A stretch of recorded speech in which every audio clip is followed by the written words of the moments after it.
출산하기 전에 육아용품을 알아보면 항상 분유포트나 리안드림콧, 기저귀 가리대 같은 것들만 나오잖아요. 이런 것들만 사면 출산용품을 다 준비했다고 생각하겠지만 의외로 사야 할 것들이 있는데요. 이미 아이를 키우는 엄마들은 많이 사용하고 있지만 처음 육아를 시작한다면 모를 수 있는 의외로 사둬야 할 용품 5가지. 지금 바로 알려드릴게요.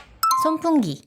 저도 처음에는 아기 기저귀 갈고 말릴 때 그냥 입으로 불면 되는 줄 알았는데 알고 보니 이러면 안 된다더라고요. 아기는 기저귀에 습기가 남아있으면 기저귀 발진이나 곰팡이성 피부염이 생길 수 있어서 잘 말려줘야 하는데요. 이때 입으로 바람을 불어서 말리면 어른들의 입에 있는 각종 세균들이 아기의 생식기나 요로를 통해 들어가 감염을 일으킬 수 있다고 해요. 그래서 보통 마른 손수건으로 닦아주거나 기저귀로 부채질을 해주는데요. 하지만 부채질을 계속하면 손목도 아프고 아기는 보통 가만히 있지 않고 발길질을 많이 하잖아요. 그럼 아기의 발길질을 피하면서 이곳저곳을 닦아줘야 해요. 이럴 때 손풍기가 하나 있으면 정말 편해지는데요. 이렇게 기저귀 가리대 옆에 배치해두고 기저귀 갈 때 꺼내서 말려주면 지금까지 애써서 말려주던 걸 편하게 말릴 수 있죠. 하지만 여기서 주의할 점이 있어요.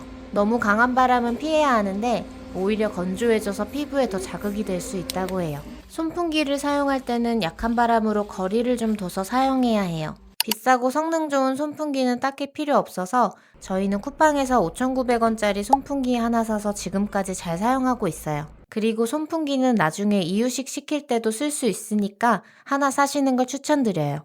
분유 반스푼. 이건 국내 분유를 사용하는 엄마들만 해당되는 건데요. 국내 분유의 경우 보통 한 스푼당 40ml의 분유를 타게 돼 있어요. 그래서 분유를 탈 때 40ml, 80ml, 120ml 이렇게 탈 수밖에 없죠. 그런데 아기가 수유량이 늘 때는 40ml씩 늘지 않고 10ml, 20ml 이렇게 조금씩 늘게 되거든요. 만약 내 아이는 수유량이 90ml 정도 되는데 120ml 분유를 타주게 되면 남은 30ml를 그냥 버리게 되잖아요. 그래서 필요한 게 이 반스푼인데요. 이 반스푼이 있으면 20ml 단위로 분유를 탈 수 있어서 계속 낭비해왔던 분유를 많이 줄일 수 있어요. 그냥 감으로 반 정도 떠서 타면 되는 거 아닌가?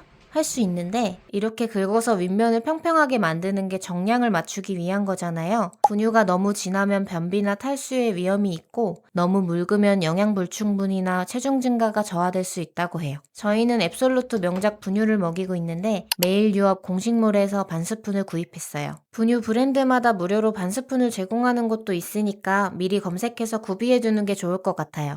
대용량 보조 배터리. 외출할 때 이런 온열 시트나 통풍 시트를 사용하게 되는데 햇빛이 뜨거운 여름에는 더위에 민감한 아기들에게 이 통풍 시트가 필수예요. 외출하면 거의 하루 종일 터보 모드로 해놓고 있어야 할 정도죠. 이런 이유로 저용량 배터리보다는 아무래도 대용량 보조 배터리가 더 좋은데요. 저희가 사용하는 제품은 앵커랩탑 파워뱅크라는 제품인데 대용량인데다가 휴대성까지 좋아서 만족하면서 사용하고 있어요. 게다가 C타입 케이블 2개가 일체형으로 달려 있어서 통풍 시트나 온열 시트를 이용하는 와중에 엄마 아빠의 핸드폰까지 충전할 수 있어서 아주 만족하면서 사용하고 있는 제품이에요. 물론 저희는 이 배터리를 사용하고 있지만 대용량 배터리라면 아무 제품이나 구매하셔도 좋을 것 같아요. 귀마개.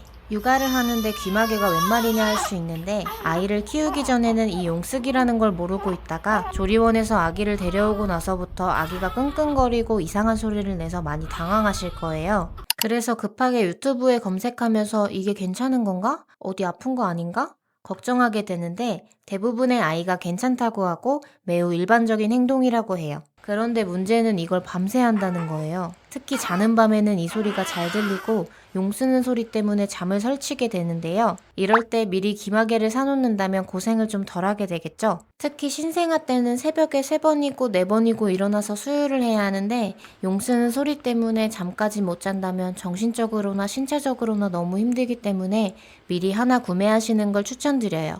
수유조끼. 수유조끼는 호불호가 갈리는 제품인데요. 아기를 안을 때 엄마 아빠의 옷이 아기 얼굴에 닿아서 피부에 자극을 주게 되는데 수유조끼는 원단이 부드러워서 아기의 얼굴을 보호할 수 있다고 해요. 하지만 저는 개인적으로 잘 입지 않았어요. 육아를 하다 보면 수유조끼 입고 벗고 할 시간도 없고 그냥 자주 빨아도 되는 편한 옷을 입게 되거든요. 그럼에도 불구하고 수유조끼를 추천드리는 이유는 저는 잘 안 입더라도 집에 조부모님이나 지인이 놀러올 때 사용하기 좋기 때문이에요. 손님들이 아기를 안았다가 아기가 개어내거나 침을 흘려서 옷이 더러워지면 곤란하잖아요. 이럴 때 수유조끼를 입혀드리면 마음 편히 아기를 안아볼 수 있어서 좋아요. 하지만 잘 개어내지 않는 아기들도 있으니까 절대 출산 전에 미리 구매해두지 마시고 출산 후에 아기가 잘 개어낸다면 하나쯤 구매하시는 걸 추천드려요. 이렇게 의외로 사두면 좋을 아이템 5가지를 알아봤는데요. 육아는 정답이 없기 때문에 저희 영상을 보고 이게 필요하겠다 생각이 들면 한번 구매해보시면 좋을 것 같아요. 시청해주셔서 감사합니다.